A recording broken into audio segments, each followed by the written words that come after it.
Breaking news अवां सां share कयूं पिया। ट्रैफिक पुलिस 8, 9 ऐं 10 मुहर्रम हराम जे जुलूस जे सिलसिले में मुतबादिल ट्रैफिक प्लान जारी करे छॾियो।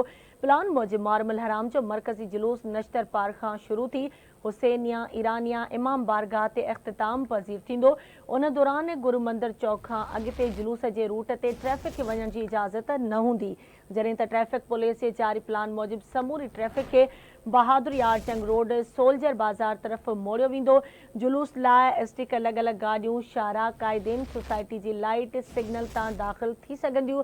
मुहर्रम हराम दौरान सिक्योरिटी सबबि एम.ए. जिना रोड गुरु मंदिर खां टावर ताईं बंदि रहंदो, जॾहिं त नाज़िमाबाद खां ईंदड़ शहरी लसबेला चौक खां नश्तर रोड ऐं गार्डन खां थींदो पंहिंजे मंज़िल तरफ़ वञी सघनि था। अहम ख़बर अवां सां शेयर कयूं पिया। ट्रैफिक पुलिस 8, 9 ऐं 10 मुहर्रम हराम जे जुलूस जे सिलसिले में मुतबादिल ट्रैफिक प्लान जारी कयो आहे। प्लान मूजिबि मुहर्रम हराम जो मरकज़ी जुलूस नश्तर पार्क खां शुरू थी हुसैनिया ईरानिया इमाम बारगाह ते इख़्तिताम पज़ीर थींदो। उन दौरान गुरु मंदिर चौक खां अॻिते जुलूस जे रूट ते ट्रैफिक खे वञण जी इजाज़त न हूंदी।